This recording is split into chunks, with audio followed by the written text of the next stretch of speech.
नमस्कार साथियों, मैं संतोष कुमार अम्बेस और आज हम हैं गाजियाबाद के नंदग्राम में समता सम्यक बुद्ध विहार, जो कि नंदग्राम के दीनदयालपुरी में पड़ता है। और आज जैसा शक्तियाँ हैं यहाँ के बच्चों को शिक्षा से जागृत करने के लिए, यहाँ के लोगों को शिक्षा से जागृत करने के लिए आज 26 जनवरी यानी गणतंत्र दिवस के उपलक्ष्य में आज नई दिशा विकास सेवा समिति ने कार्यक्रम का आयोजन किया हुआ था, जो कि मैं दिखा देना चाहता हूँ। यहाँ पर महिलाएं हैं और साथ में मैं परिचय भी लेना चाहूँगा कि जो महिलाओं ने किया था वो काफ़ी सराहनीय वर्क है उनका। उनके लिए आज क्या संदेश देना चाहेंगे, हम उनसे बारी बारी से जानेंगे।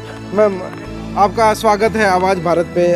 आप नई दिशा विकास सेवा समिति की तरफ से आज बहुत ही सक्सेसफुल कार्य किया है। Thank you sir. मैं पुष्पा सिंह, अध्यक्ष नई दिशा विकास सेवा समिति की।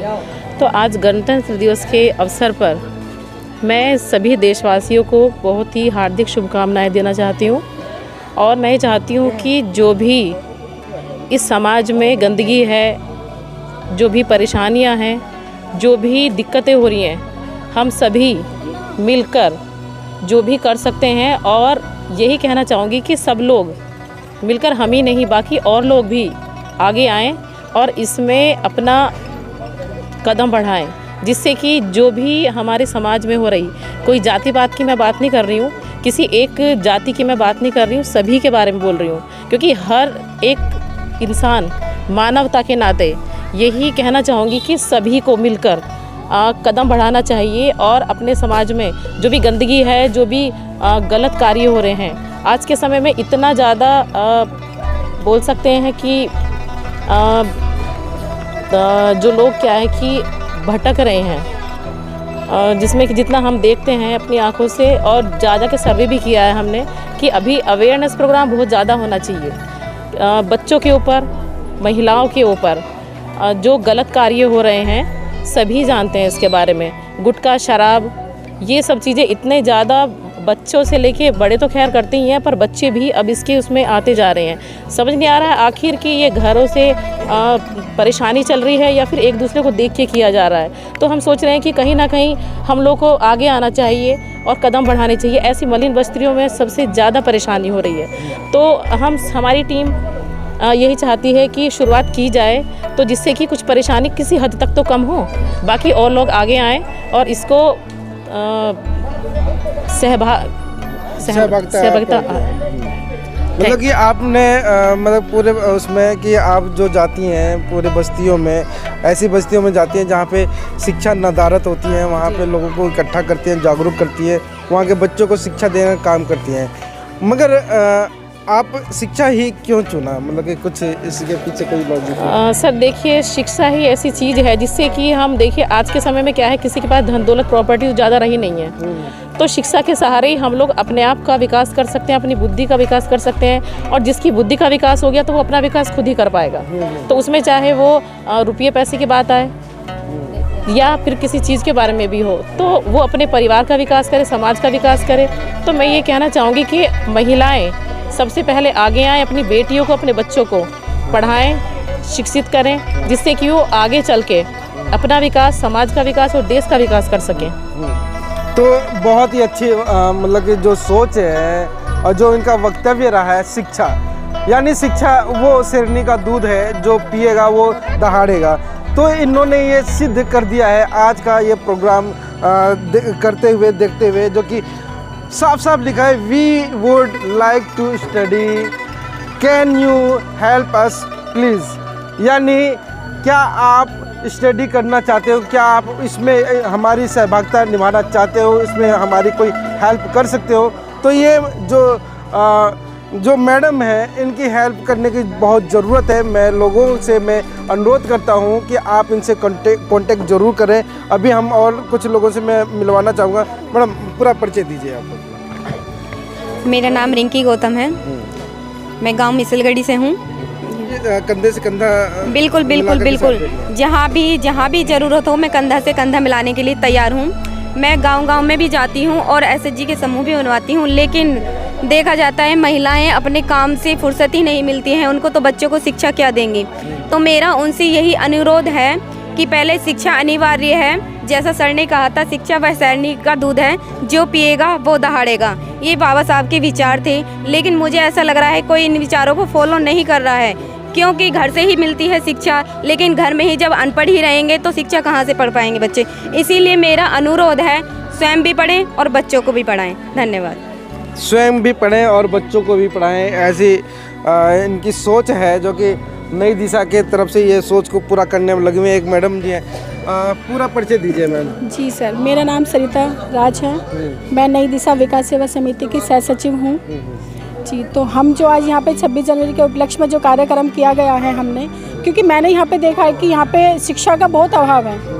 बच्चे अगर पढ़ना भी चाहें तो एक गरीबी स्तर पर वो जीवन यापन कर रहे हैं, तो उनके पास पैसे भी नहीं होते ट्यूशन की फ़ीस के लिए। तो हम यहाँ पे हम सर्वे करते हैं बच्चों के लिए, महिलाओं के लिए। तो हमने यहाँ पे जो आज प्रोग्राम रखा है बेसिक बच्चों को शिक्षा के लिए, हमने उनको बढ़ाने के लिए सोचा है कि यहाँ पे भीम आर्मी या मतलब जो भी संगठन आए यहाँ पे क्लासेस करवाए, बच्चों को ट्यूशन क्लासेस दी जाएँ, ताकि उनको इधर उधर भटकना नहीं पड़े। और हम हर किसी को, हम पैसे से किसी को जवाब नहीं दे सकते, हम ऊंचा बोल के किसी को जवाब नहीं दे सकते, हम किसी के साथ लड़ाई करके जवाब नहीं दे सकते, मगर हाँ, हम शिक्षा को प्राप्त करके हम हर किसी को जवाब दे सकते हैं। तो इसलिए शिक्षा बहुत ज़रूरी है। और महिलाओं के लिए भी हम काम करते हैं। महिलाएं जो घरों में जाती हैं, उनका किसी न किसी रूप से शोषण होता है, तो हम नहीं चाहते कि कोई भी महिलाएं किसी के घर में जाके काम करे। हम महिलाओं को रोज़गार भी देते हैं, हम SSG के ग्रुप भी बनाते हैं।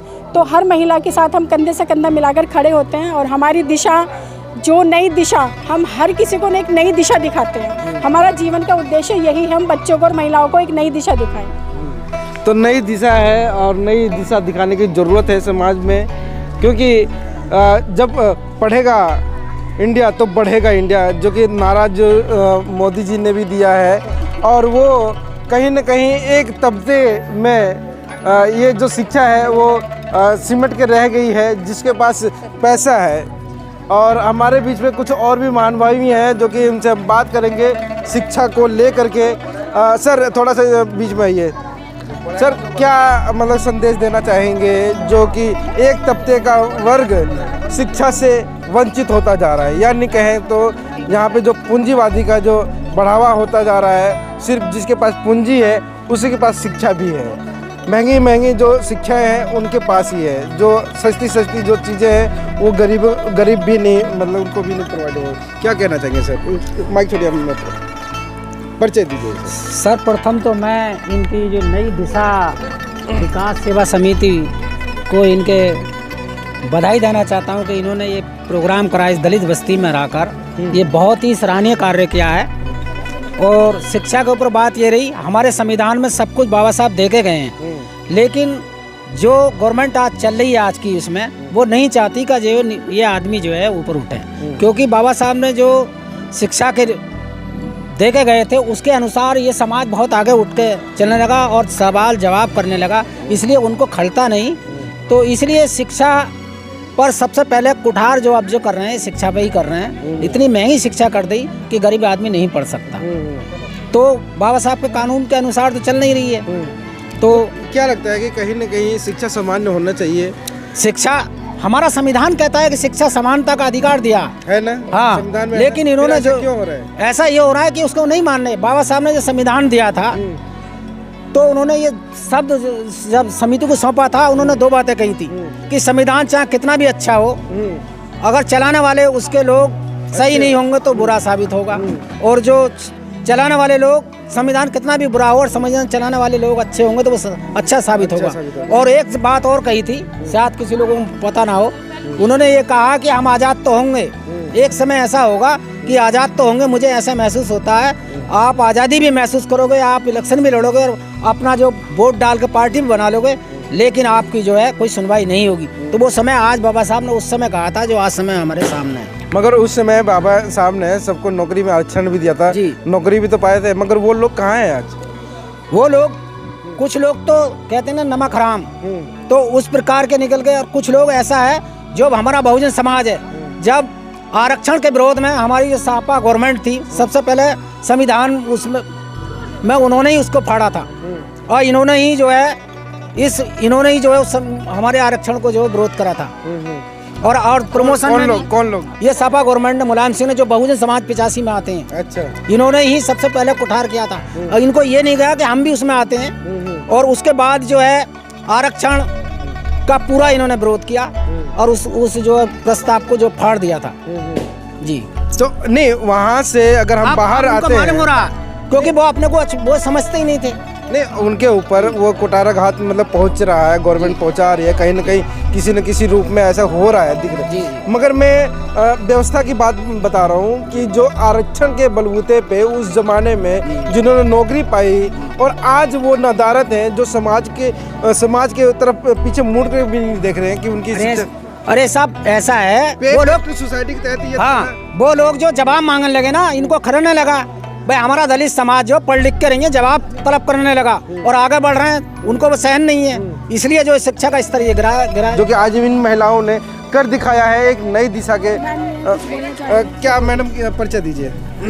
मैं बाबा साहब के बारे में जो मैडम कर रही हैं बहुत अच्छा कर रही हैं, गरीब बच्चों को पढ़ा रही हैं, तो बहुत अच्छा कर रही हैं। हम भी इस संस्था में जुड़ेंगे इन मैडम के साथ, तो हम भी आगे को प्रोग्राम बढ़ाएंगे। हाँ, बच्चों को शिक्षा दिलवाएंगे। हाँ, शिक्षा दिलवाएंगे बच्चों को भी और गरीब बच्चों को पढ़ाएंगे और बहुत सही कर रही हैं। इनके साथ जुड़ के हमको बहुत अच्छा लग रहा है, बाबा साहब के बारे में जुड़ के हमको बहुत अच्छा लगा है। हम भी नहीं जानते कुछ भी, जैसे हम पूजा पाठ बहुत करें, अब नहीं हम करते कुछ भी।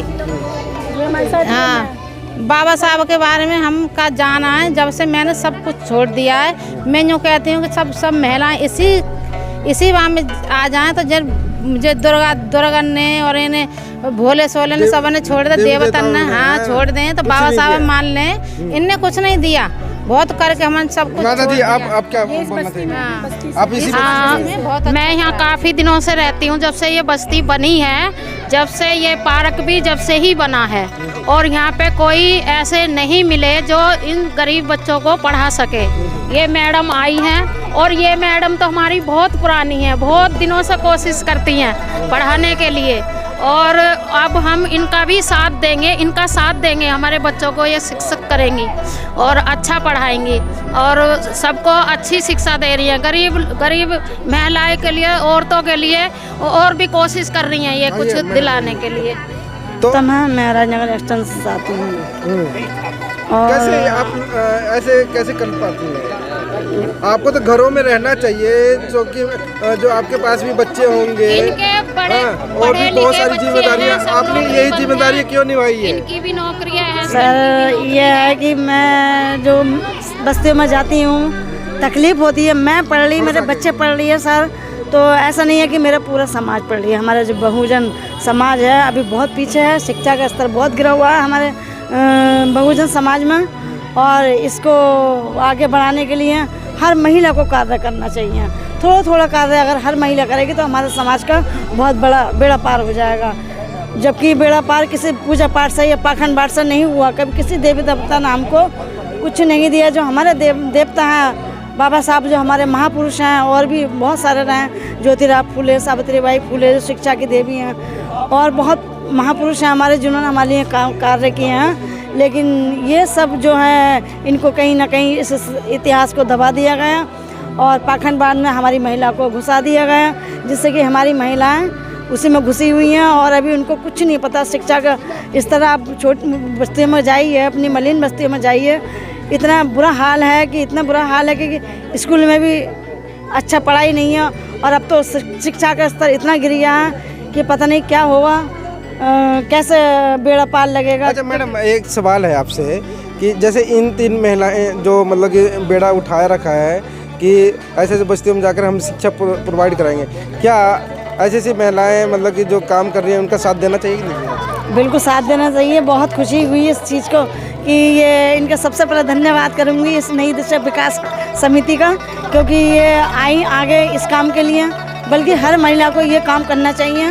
बहुत बड़ा काम हमारा समाज का हो सकता है अगर हम 4-5 महिलाएं हो गई, और आगे भी बहुत सारी बढ़ेंगी अगर चाहेंगी विकास। तो नहीं तो पाखंडवाद में तो खैर है ही है, बेड़ा गड़क कर ही दिया।